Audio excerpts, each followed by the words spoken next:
Mababa na lamang ang tsansa ng isang kupunang baon sa 3-1 sa playoff, especially sa conference finals. At yan sa ngayon ang kinakaharap ng Minnesota. Pinagtulungan ang Minnesota ni Chet Holmgren, Jalen Williams at ni Shai Gilgeous-Alexander. Kay Chet pa lang 21 points, kay Williams 34 points at kay Shai 40 points, 13 out of 30, 9 rebounds and 10 assists. Almost triple-double yan. Bakit nga ba nahirapan itong Minnesota at sila'y natalo? Nakadikit naman sila pero marami dito ang kulang sa kontribusyon, especially si Randall. 5 points lamang siya. Sa kanilang series laban sa Lakers at sa Warriors ay naging consistent siya, pero ngayon inconsistent na siya.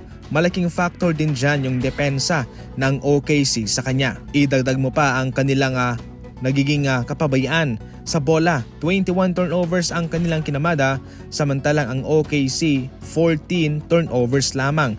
Maganda rin ang depensa ng OKC overall. Naagaw nila ang bola ng 14 na beses, samantalang ang Minnesota 8 lamang. Kung pag-uusapan ang chances ng Minnesota na makambak ang series nito, meron naman, pero mababa na lang talaga sapagkat hindi ganong nakakalusot ang isang kupunang baon sa 3-1. Especially sa next game, home court na naman ng OKC Thunder, siguradong lalo pa silang mahihirapan.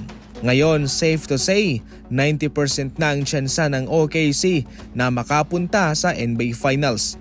10% naman sa Minnesota para makambak ang series na ito. Napakasimple lang, pipili ka lang dyan. At heto po ang ating mga laban sa ngayon.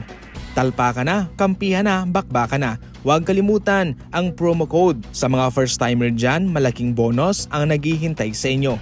Dito ka na. Aba, abang-abang na. Siguradong ito'y pagpepestahan sa Dallas Mavericks. Magkakaroon dito ng reunion kapag nagkataon sina Jrue Holiday and Anthony Davis sa Dallas Mavericks. Marami ng gwardyang pinagpipilian sa ngayon ng Dallas Mavericks bilang pansamantalang hahalili muna kay Kyrie Irving. Hindi pa naman siya siguradong makakabalik, pero ayon pa mismo kay Jason Kidd, hindi naman daw ito matatagalan. Subalit, hindi naman po pwede na kanilang mamadaliin na lamang itong si Irving. At kaya siguradong itong si Jrue Holiday muna ang kanilang gagamitin mga idol para pansamantalang tutulong muna sa kanya. Kapag nagkataon ay manunumbalik ang kalakasan nitong si Jrue Holiday na sa ngayon sa Boston Celtics ay nawala sapagkat siya ay nasasapawan ni Jason Tatum. Wala siyang masyadong ganap kumpara doon sa Milwaukee Bucks na gamit siya. At kaya siguradong maganda ang kanilang maibibigay na performance kasama itong si Davis. Nandyan pa si Copper Flag Klay Thompson. Sina Jrue Holiday and Anthony Davis ay nag-combine for a record-tying 88 points sa isang playoff game lamang. Ang dalawang ito ay hindi rin basta-basta sa depensa.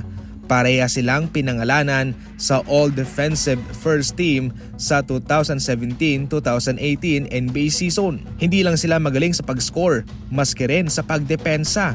Halimaw ang dalawang ito. Kahit na naging malubak man ang season na ito para sa mga fans ng Dallas Mavericks sa next season, siguradong ito'y nakaka-excite dahil maraming pupwedeng abangan na posible namang mangyari.